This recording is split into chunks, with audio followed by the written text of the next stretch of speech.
एका क्षणाची चूक आणि भयंकर शाप आकाशात वीज कडाडावी तसा एका अतिशय सुंदर गंधर्वाला भोगावी लागली नरभक्षक राक्षसाची भयानक योनी. पण एका पत्नीमध्ये असलेली निष्ठा आणि एकादशीमध्ये असलेल्या व्रताने नियती नक्की कशी बदलली? मंडळी, तुम्हीच सांगा. एकादशीतल्या पुण्याने असा कोणता चमत्कार घडला की साक्षात देवालाही धावून यावं लागलं? ऐका ही अंगावर काटा आणणारी, महापापांचा नाश करणारी कामदा एकादशीतली ही दिव्य कथा. रामकृष्ण हरी मंडळी, पौराणिक मराठीमध्ये तुमचं मनापासून स्वागत आहे. आज कामदा एकादशीतली ही पवित्र कथा जर तुम्ही मन लावून आणि श्रद्धेने ऐकली तर म्हणतात की आषाढी एकादशीमध्ये मिळणारं जे पुण्य असतं तेच आपल्याला मिळतं. म्हणून मित्रांनो, आपल्या या भक्तिमय कुटुंबाचा भाग होण्यासाठी चॅनलला सबस्क्राईब कराच आणि ही कथा शेवटपर्यंत नक्की ऐका बरं का. पण मंडळी, ही कथा ऐकणं इतकं महत्त्वाचं का आहे? ही केवळ एक कथा नाहीये, तर मानवी जीवनात दडलेलं आणि कर्मामध्ये असलेलं एक मोठं रहस्य आहे, जे आज आपण उलगडणार आहोत. मंडळी, जरा लक्ष द्या. परमभक्त धर्मराज युधिष्ठिर, जे साक्षात धर्माचे आणि सत्याचे प्रतीक होते, ते एकदा हात जोडून भगवान श्रीकृष्णांसमोर बसले होते. त्यांनी अत्यंत नम्रपणे विचारले, हे मधुसूदना, हे वासुदेवा, चैत्र महिन्यात येणाऱ्या शुक्ल पक्षातल्या एकादशीचं नाव काय आहे? तिचं महात्म्य काय आहे? कृपया मला सांगा. त्यावर भगवान श्रीकृष्ण शांतपणे हसले आणि अत्यंत मधुर स्वरात म्हणाले, हे धर्मराजा, पूर्वी महर्षी वशिष्ठांनी राजा दिलीपाला जी अत्यंत गूढ आणि पवित्र कथा सांगितली होती, तीच कामदा एकादशीची कथा मी आज तुला सांगणार आहे. जरा विचार करा ना मंडळी, साक्षात भगवंताच्या मुखातून जी कथा सांगितली जात आहे ती किती महान असेल? आणि ही कथा ऐकणं म्हणजेच आषाढी एकादशीमध्ये असलेलं पुण्य मिळवण्यासारखं आहे. प्राचीन काळी पाताळ लोकात भोगीपूर नावाचं एक अतिशय ऐश्वर्यशाली आणि वैभवसंपन्न नगर होतं. चहोबाजूंनी सोन्याची आणि रत्नांची उधळण असलेले उंचच उंच राजवाडे, आकाशाला भिडणारे सुवर्ण कळस, तिथे नागराज पुंडरीक यांचं भव्य राज्य होतं. याच नगरीत ललित नावाचा एक तेजस्वी गंधर्व आणि त्याची अत्यंत रूपवान अप्सरा पत्नी ललिता राहत होते. त्या दोघांमधलं प्रेम हे शब्दांच्या पलीकडचं होतं. ते एकमेकांशिवाय एक क्षणही जगू शकत नव्हते. जणू दोन जीव पण एकच आत्मा. आता तुम्हीच सांगा मंडळी, आजचा माणूस इथेच चुकतो ना? प्रेमात आणि कर्तव्यात समतोल राखता आला नाही की माणसाच्या हातून नकळत मोठ्या चुका घडतात. हे आपण समजून घेतलं पाहिजे. पण ललितच्या आयुष्यात असा कोणता प्रसंग आला असेल? आता गोष्ट वळण घेते. एकदा राजा पुंडरीकच्या भव्य दरबारात संगीताची आणि नृत्याची मोठी मैफिल रंगली होती. तिथे आपला ललितही डोळे मिटून अतिशय सुमधुर आवाजात गायन करत होता. पण त्या दरबारात त्याची लाडकी पत्नी ललिता उपस्थित नव्हती. गाता गाता अचानक ललितचं मन भरकटलं. त्याचं लक्ष विचलित झालं आणि तो आपल्या पत्नीच्या आठवणीत पूर्णपणे हरवून गेला. तिचं ते सुंदर रूप त्याच्या डोळ्यांसमोर आलं आणि भर दरबारात त्याच्या गायनाचा ताल बिघडला. सुरांमध्ये एक मोठी चूक झाली. पण ही चूक त्याला किती महागात पडणार होती? बघा ना मंडळी, अहंकार आणि मत्सर माणसाला नाशाकडे नेतो. याच दरबारात कर्कोटक नावाचा एक अत्यंत मत्सरी नाग बसला होता. ललितच्या सुरांमध्ये झालेला तो बदल त्याने क्षणात ओळखला. त्याने वेळ न दवडता अत्यंत कुटीलपणे ही गोष्ट जाऊन राजा पुंडरीकच्या कानावर घातली. त्याने राजाचे कान भरले की महाराज, हा ललित तुमच्या दरबारात गायन करत असूनही आपल्या पत्नीच्या चिंतनात मग्न आहे. हा तुमचा भयंकर अपमान आहे. आता पुढे जे घडलं ते खूप भयंकर होतं. मंडळी, जरा लक्ष द्या. कर्कोटक नागाचे ते विषारी शब्द ऐकताच राजा पुंडरीकचा रागाचा पारा अगदी गगनाला भिडला. ज्या दरबारात शिस्त आणि भक्तीची गरज होती, तिथे ललित आपल्या पत्नीच्या विचारात मग्न झाला होता. राजाचे डोळे रागाने लाल झाले. त्याने हातातील तो जड राजदंड जमिनीवर आदळला आणि बापरे, संपूर्ण दरबार भीतीने थरथर थरथर कापला. राजा ओरडला, हे नीच ललित, तू माझ्यासमोर असूनही एका स्त्रीचे चिंतन करतोयस? तुझा हा मोह तुला खूप महागात पडेल. मी तुला शाप देतो की ज्या शरीराचा तुला इतका अभिमान आहे आणि ज्या सुरांनी तू सर्वांना मोहित करतोस, तेच शरीर आता भयंकर होईल. तू याच क्षणी एक नरभक्षक राक्षस होशील.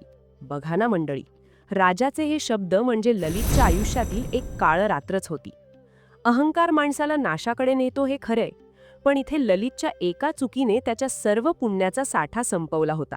आता पुढे काय होणार होतं हे कुणीच सांगू शकत नव्हतं. आता पुढे जे घडलं ते ऐकून तुमच्याही अंगावर काटा येईल. राजाचा शाप पूर्ण व्हायच्या आतच ललितच्या त्या सुंदर शरीरात भयंकर बदल व्हायला सुरुवात झाली. त्याचे ते तेजस्वी गंधर्व रूप क्षणात कोळशासारखे काळे पडले. बघता बघता त्याचे शरीर विशाल होऊ लागले, इतके विशाल की राजवाड्याचे छतही त्याला पुरेनासे झाले. त्याचे हात, बाप रे, तब्बल 4-4 कोस लांब झाले. त्याचे तोंड पर्वतातील एखाद्या काळोख्या गुहेसारखे दिसू लागले. ज्या डोळ्यात कधी प्रेम असायचे तिथे आता सूर्यासारखी जळजळीत आणि रक्तासारखी आग दिसू लागली. त्याचे केस म्हणजे जणू पर्वतावर वाढलेली रासवट झाडेच. त्याचे संपूर्ण शरीर 32 कोस लांब झाले. त्याची मान एखाद्या उंच शिखरासारखी आणि त्याचे ओठ 2 कोस लांब झाले. एका क्षणात तो सुकुमार गंधर्व जगातील सर्वात भयानक आणि अक्राळ विक्राळ राक्षस बनला. त्याचे ते रूप पाहून दरबारातील नाग आणि अप्सरा जीव मुठीत धरून पळत लागले. तो आता गंधर्व राहिला नव्हता मंडळी, तो आता फक्त एक मांसभक्षक राक्षस उरला होता. पण या संकटात त्याच्या पत्नीचं काय झालं असेल? मित्रांनो, इथेच खरी परीक्षा सुरू झाली होती. आता गोष्ट वळण घेते. मंडळी बघा ना, जेव्हा ललितेला ही भयंकर बातमी समजली तेव्हा तिच्यावर जणू आभाळच कोसळलं. धावत पळत ती राजवाड्यात आली, पण समोर जो उभा होता तो तिचा ललित नव्हता. तो एक भयंकर जीव होता जो स्वतःच्याच शरीराच्या ओझ्याखाली दबलेला होता. ललितला आता काहीच आठवत नव्हतं. त्याला फक्त भूक लागली होती आणि तो मोठमोठ्याने गर्जना करत घनदाट जंगलाच्या दिशेने पळत सुटला. ही गोष्ट साधी नाही मंडळी. बघा ना, ललितेने ठरवले की जगाने माझ्या पतीचा त्याग केला असला तरी मी त्यांची साथ कधीच सोडणार नाही. तो राक्षस असो वा गंधर्व, ते माझे पती आहेत. पतिव्रता ललिता त्या अक्राळ विक्राळ राक्षसाच्या मागे मागे त्या काळोख्या आणि घनदाट जंगलात धावू लागली. ते जंगल अतिशय भयानक होतं, जिथे सूर्याचा प्रकाशही पोहोचत नव्हता. अशा ठिकाणी तो राक्षस ललित संचार करू लागला. ललिता त्याच्या मागे मागे धावत होती. ती कधी काट्याकुट्यांतून पडत होती, कधी तिचे पाय रक्ताळलेले असायचे, पण तिचे डोळे फक्त तिच्या पतीवर होते. काय सांगू मंडळी, त्या जंगलात ललित रात्रंदिवस पापे करत होता. तो प्राण्यांना मारून खात होता, माणसांची शिकार करत होता. त्याच्या अंगातून दुर्गंधी येत होती, पण ललिता मात्र दूर राहून रडत रडत त्याच्यावर लक्ष ठेवून होती. तिने अनेक रात्री न झोपता काढल्या. ती देवाला सारखी विनवणी करत होती, हे देवा, माझ्या पतीचा काय गुन्हा? त्यांनी फक्त माझ्यावर प्रेम केलं, हीच त्यांची मोठी चूक होती का? त्यांना या नरकातून बाहेर काढा ना देवा. जरा विचार करा ना तुम्हीच. ज्या स्त्रीने राजवाड्यात सोन्याच्या पाळण्यात आयुष्य घालवलं, ती आज एका राक्षसासाठी जंगलात ठेचा खात होती. खरंय ना, संकटात देवाची आठवण येते आणि ललितेच्या बाबतीतही तेच झालं. पण तिला या संकटातून मार्ग कसा मिळणार होता? भटकता भटकता अनेक महिने उलटले. ललितेचे शरीर थकले होते, पण तिचे मन थकले नव्हते. एके दिवशी तो राक्षस विंध्याचल पर्वताच्या पायथ्याशी पोहोचला. ललिता सुद्धा त्याच्या मागोमाग तिथे आली. तिथे गेल्यावर तिला अचानक एक वेगळाच सुवास आला. एक दैवी शांती जाणवू लागली. समोर पाहते तर काय, एका ठिकाणी अत्यंत तेजस्वी आणि मंगलमय असा आश्रम होता. देवाची लीला बघा मंडळी. पुढे काय झालं ऐका. तो आश्रम होता साक्षात शृंगी ऋषींचा. तिथे हिंस्र प्राणी सुद्धा आपली हिंसा विसरून अगदी शांततेत वावरत होते. ललितेच्या मनात आशेचा एक किरण जागा झाला. तिला वाटलं कदाचित याच ठिकाणी माझ्या पतीच्या पापाचे क्षालन होईल, मुक्तीचा मार्ग मिळेल. ललिता धावतच आश्रमात गेली. तिथे शृंगी ऋषी डोळे मिटून तपश्चर्या करत होते. त्यांच्या भोवती एक अद्भुत वलय होतं. ललिता त्यांच्या चरणी कोसळली आणि ढसाढसा रडू लागली. तिने ऋषींच्या चरणांना स्पर्श केला आणि विनवणी केली, हे ऋषीवर्य, मी महान गंधर्व वीरधन्व्याची कन्या ललिता आहे. माझ्या पतीला या शापामुळे हा भयंकर राक्षस जन्म मिळाला आहे. कृपा करा महाराज, मला काहीतरी मार्ग दाखवा. माझ्या पतीचा हा नरकवास संपवा महाराज. ऋषींनी आपले डोळे उघडले. त्यांच्या नजरेत अथांग करुणा होती. त्यांनी ललितेकडे पाहिले आणि त्यांना समजले की ही स्त्री साधी नाही, ही एक थोर पतिव्रता आहे, जिची भक्ती साक्षात देवांचीही परीक्षा घेऊ शकते. लक्षात ठेवा मंडळी, ज्याच्या अंतरात भक्ती आहे तिथे दुःख जास्त काळ टिकत नाही. पण ललितेच्या जीवनात आता सुखाचे दिवस खरोखर येणार होते का? ऋषींनी शांत स्वरात विचारले, हे कन्ये, शांत हो. तुझे दुःख मी जाणतो, पण हे लक्षात घे की कर्माचे फळ हे भोगावेच लागते. तरीही तुझ्या अढळ भक्तीमुळे मी तुला एक असा मार्ग सांगणार आहे जो साक्षात मृत्यूलाही परतवू शकतो. काय होता तो मार्ग? शृंगी ऋषी ललितेला असं कोणतं गुपित सांगणार होते ज्यामुळे एका नरभक्षक राक्षसाचं रूपांतर पुन्हा एका तेजस्वी देवात होणार होतं? शृंगी ऋषींचा जो आश्रम होता तिथे एक विलक्षण शांतता पसरली होती.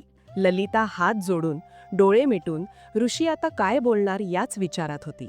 ऋषींनी गोड हसत तिला धीर दिला आणि ते म्हणाले, हे कन्ये, तू अजिबात घाबरू नकोस. देव कधी कधी उशीर करतो, पण तो कुणावरही अन्याय करत नाही. तुझ्या पतीकडून नकळत चूक झाली आहे, पण तुझ्यासारखी जी महाभक्त आहे तिचं पुण्य कधीच फुकट जाणार नाही. लवकरच चैत्र महिन्यातला तो शुक्ल पक्ष आणि त्यात येणारी कामदा एकादशी जवळ येतेय. ही एकादशी साधीसुधी नाहीये बरं का. ही तर मनातील सर्व इच्छा पूर्ण करणारी आणि पाप जे डोंगरासारखं साचलंय ते जाळून खाक करणारी कामदा आहे. मंडळी, जरा इकडे लक्ष द्या. ही गोष्ट काही साधी नाहीये. ऋषींनी ललितेला सांगितलं की जर तिने हे व्रत पूर्ण निष्ठेने पाळलं आणि त्यातून जे काही पुण्य मिळेल ते जर तिने आपल्या पतीला दान केलं तर तिचा पती या भयंकर रूपापासून आणि त्रासातून कायमचा मुक्त होईल. पण तुम्हीच सांगा, एका पत्नीसाठी हे व्रत आणि असा मोठा त्याग करणं इतकं सोपं होतं का? ललितेचं जे मन होतं त्यात आनंदाच्या लाटा उसळल्या. संकटात देवाची आठवण येतेच, पण जेव्हा देव स्वतः मार्ग दाखवतो ना, तेव्हा भक्ताला येणारा उत्साह किती वाढतो बघा ना. ललिता त्या आश्रमातच राहून एकादशीची वाट पाहू लागली. शेवटी तो पवित्र दिवस उजाडला. ललितेने पहाटेच उठून विंध्याचल पर्वतावर जो पवित्र झरा आहे तिथे स्नान केलं. तिने साधी सुती वस्त्र अंगावर घेतली आणि पूर्ण दिवस काहीही न खाता राहण्याचा मोठा संकल्प केला. यामागे एक फार मोठं रहस्य दडलंय मित्रांनो. नेहमी लक्षात ठेवा, ज्या घरामध्ये देवाचं नाव आहे तिथे दुःख जास्त वेळ टिकतच नाही. ललिता संपूर्ण दिवस भगवंताच्या नामस्मरणात हरवून गेली होती. ती फक्त पाणी पिऊन देवाचं भजन करत त्या अक्राळ विक्राळ रूपातील पतीसाठी प्रार्थना करत होती. रात्रीची वेळ झाली. आपल्याला माहीतच आहे की एकादशीच्या रात्री जागरण करण्याला विशेष महत्त्व असतं. ललिता ऋषींच्या आश्रमात त्या छोट्याशा दिव्याच्या प्रकाशात बसून ओम नमो भगवते वासुदेवाय या मंत्राचा अखंड जप करत होती. तिची भक्ती इतकी प्रबळ होती की तिच्या डोळ्यातून जे अश्रू वाहत होते ते सुद्धा जणू देवाची पूजाच करत होते. पण खरी परीक्षा तर आता पुढच्या दिवशी होणार होती.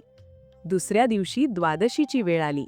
भक्तीमध्ये फार मोठी ताकद असते आणि आज त्याच ताकदीची मोठी परीक्षा होती. ललिता शृंगी ऋषींच्या समोर आणि भगवान वासुदेवांची जी मूर्ती होती तिथे हात जोडून उभी राहिली.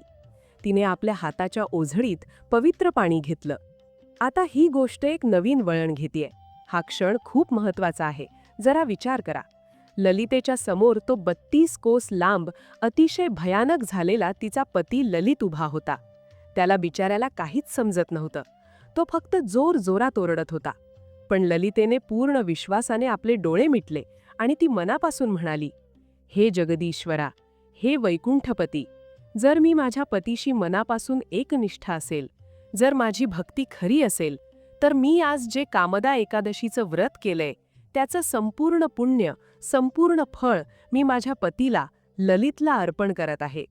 या पुण्याच्या प्रभावाने माझ्या पतीची या राक्षसी योनीतून कायमची मुक्तता होऊ दे. आता पुढे काय होणार होतं? ललितेने जसं ते पवित्र पाणी जमिनीवर सोडलं तसं संपूर्ण विश्वात जणू एक दैवी प्रकाश पसरला. आकाशातून देवांच्या दुदुंभी वाजू लागल्या. देवाची ही लीला बघा, भक्तीची ताकद बघा. इथेच नियती आपलं रूप बदलते. एका क्षणात त्या भयानक राक्षसाच्या शरीराभोवती एक प्रचंड आणि तेजस्वी प्रकाश निर्माण झाला. तो प्रकाश इतका प्रखर होता की डोळे दिपून जात होते. बघा ना मंडळी, बघता बघता त्या राक्षसाची ती काळी आणि दुर्गंधी असलेली त्वचा जळू लागली. त्याचे ते पर्वतासारखे मोठे हात पाय लहान होऊ लागले. त्या गुहेसारख्या तोंडाचं रूपांतर पुन्हा एका देखण्या गंधर्व मुखात झालं. ललितच्या अंगावर असलेली ती भयानक नखं आणि जळजळीत डोळे एका क्षणात नाहीसे झाले. जणू काही एखादा काळा पडदा फाडावा आणि आतून लखलखतं सोनं बाहेर यावं तसा मोठा चमत्कार घडला. तो 32 कोसांचा राक्षस नष्ट झाला आणि त्या प्रकाशातून पुन्हा बाहेर आला. तोच सुकुमार, देखणा आणि तेजस्वी गंधर्व ललित. ललित पुन्हा ललित झाला होता.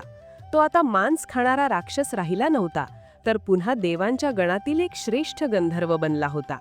त्याने आपले डोळे उघडले आणि समोर आपल्या लाडक्या पत्नीला पाहिलं. ललितेच्या डोळ्यातून आनंदाचे अश्रू वाहत होते. ललित धावत गेला आणि त्याने आपल्या पत्नीला मायेने मिठी मारली.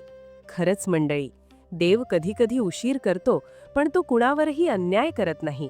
एका सामान्य अप्सरेच्या भक्तीने साक्षात राजा पुंडरीकचा तो भयंकर शाप जाळून खाक केला होता. त्या दोघांनीही शृंगी ऋषींच्या पायावर लोटांगण घातलं. ऋषींच्या डोळ्यात मोठं समाधान होतं. आकाशातून गंधर्वांनी फुलांचा वर्षाव केला. हा विजय प्रेमाचा होता, हा विजय विश्वासाचा होता, आणि सर्वात महत्त्वाचं म्हणजे हा विजय कामदा एकादशीच्या त्या अफाट पुण्याचा होता. ललित आणि ललिता पुन्हा एकदा पूर्वीसारखंच सुंदर आणि दिव्य रूप घेऊन विमानात बसून आपल्या नगरीकडे आणि शेवटी वैकुंठाच्या दिशेने निघाले. पण ही कथा आपल्या रोजच्या जगण्यात काय बदल घडवू शकते? चला तर मग जाणून घेऊया एका छोट्याशा उपदेशातून. मंडळी, जरा लक्ष द्या. भगवान श्रीकृष्ण पुढे म्हणतात, हे धर्मराज युधिष्ठिरा, या अद्भुत कथा ऐकल्यामुळे आता तुला कामदा एकादशीमध्ये असलेली अनंत शक्ती समजली असेल. ललितेने केलेल्या एका व्रताने साक्षात 32 कोसांचा राक्षस पुन्हा गंधर्व झाला. हा केवळ योगायोग नाही, ही गोष्ट साधी नाही मंडळी. यामागे फार मोठं रहस्य दडलंय. ही एकादशी भक्तांच्या मनात असलेल्या सर्व इच्छा पूर्ण करते, म्हणूनच हिला कामदा असं म्हणतात. जे फळ हजारो वर्षांच्या तपस्येतून किंवा सुवर्णदान केल्यावर सुद्धा मिळत नाही ना, ते फळ केवळ एका कामदा एकादशीचा उपवास केल्यावर आणि भक्ती केल्यामुळे प्राप्त होतं. बघा ना मंडळी, शास्त्र असं सांगतं की ही एकादशी ब्रह्महत्येसारखं खूप मोठं पाप आणि पिशाच्य योनीचा शाप सुद्धा मुळापासून नष्ट करते.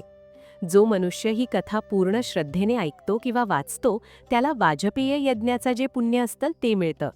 भक्तीमध्ये फार मोठी ताकद असते आणि हीच शक्ती माणसाला कर्माच्या बंधनातून मुक्त करू शकते. पण हे व्रत नक्की करायचं कसं? याचे नेमके नियम काय आहेत?